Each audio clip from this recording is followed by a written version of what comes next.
Atay update karon sa bata na missing mga par. Viral karon sa social media karon ang bata na missing. Kung asa na adto ang bata. So karon mga par,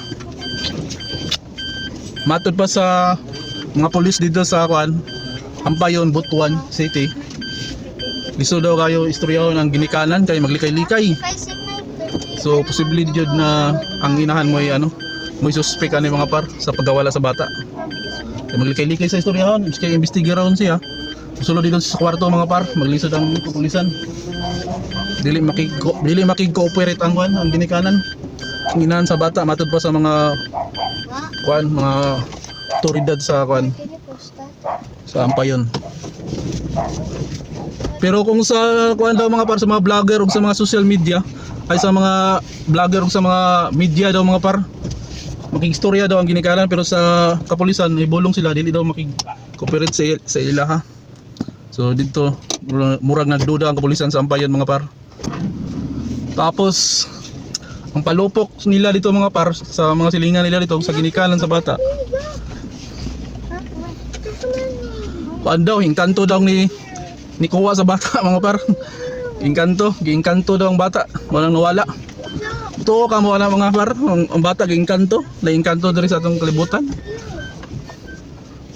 Ikuha daw ang bata. Pero imposible po kayo mga par, pero posible po. Malay mo naingkanto jud ay. So mga to mga par, adto sila kuan. Dagkay ni adto dito kanang malanambal. Ana butong malanambal na tibaghak.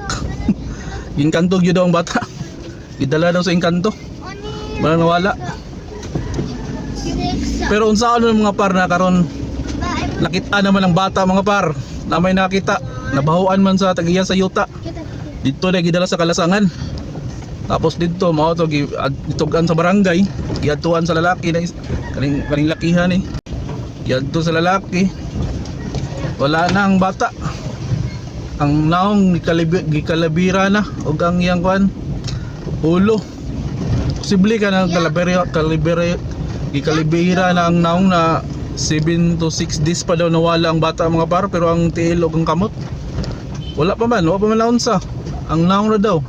Posible yun na ang bata nahulog sa balay sa ginikanan. Mara niya akong panagpas mga par ha. Panagpas na niya. Nahulog siguro to sa ilang balay kay medyo habog ba nilang balay mga par.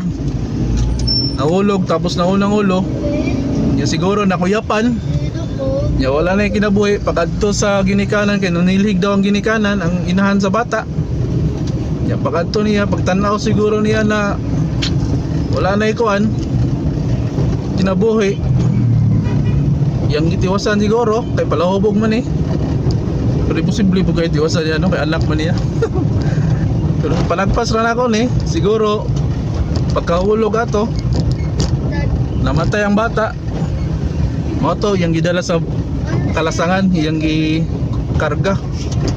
Kugos niya siguro, yang gidala dito. Tapos dito niya gilabay. Pero posible po kahit mo na yung senaryo mga par no. Inahan man siya. Bisa dautan kayong inahan, dili siguro mabuhat ng inana siguro po. So mao to mga par atong panagpas ha. Atong speculation. Anang nakuan ng ginikanan na bus siya. Kay wala daw kayo ang emosyon ba. Katapatawa ra dong ginikanan. Dapat yung dakop mga paro. Sa iyo sa mga LTO yung dakop sa nasa may City Hardware banda. So balik ta sa atong kuan mga para sa atong reaction nato sa katong bata na nawala. Pero karon mga paro nakita naman ang bata. Tanang video na to mga paro. Kita yun sila. Kay video na pwede dili makita kay ang baho mo singaw mo dyan sir. Labi na pagbuwas madugay baho kayo. So mao to mga par. Okay, posible po lang ginikanan na nagpatay ato kay sa kakadautan di po siguro ni mo kaya to kay pala murag palangga man yang bata kay sa palahubog tong ginikanan Pag tanaw na ako sa video na may mga video sila na TikTok, palangga mo yung mga, ang bata niya. Sa kung sa kapalahubog to. Pero mo ilang kuan, gisuspitsahan, ang inahan. Kabuang po yung mga kuan sa social media. Ibas man ang ginikanan siya daw ang kuan. Suspect sa pagkawala siyang anak sa pagkapatay. Kaya nakita naman, patay naman ang anak. Siya daw ang kuan. Suspect. Pero mailala na mga para sa sunod sa kuan. Abot na panahon. Sakpan na lang kung kinsay tira sa bata. So sa karon mga para ang suko na bahala na. Kung saan nila paglutas kung kinsay nagpatay sa bata. Kung gidala ba daw ang napoy ubang kuan panagana na ang bata daw nikuyog sa iro kay suod mo daw sa iyang iro, sa ilang alagang iro. So nikuyog sa iro ni atong iro sa bukid, posible po kay mo atong iro sa bukid. Yan yung sabay ang bata. Posible po kayong iro, kay ang iro di mo na madto kung dili ulay tagya mo adto. Di ba imong iro, di mo na mo adto bukid kung siya risa.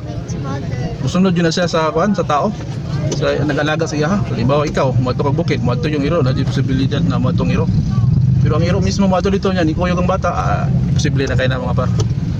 So mura na speculation nila mga par. So, hindi na takot ang mga par kay abot naman to sa atong kuan, atong sa atong anak.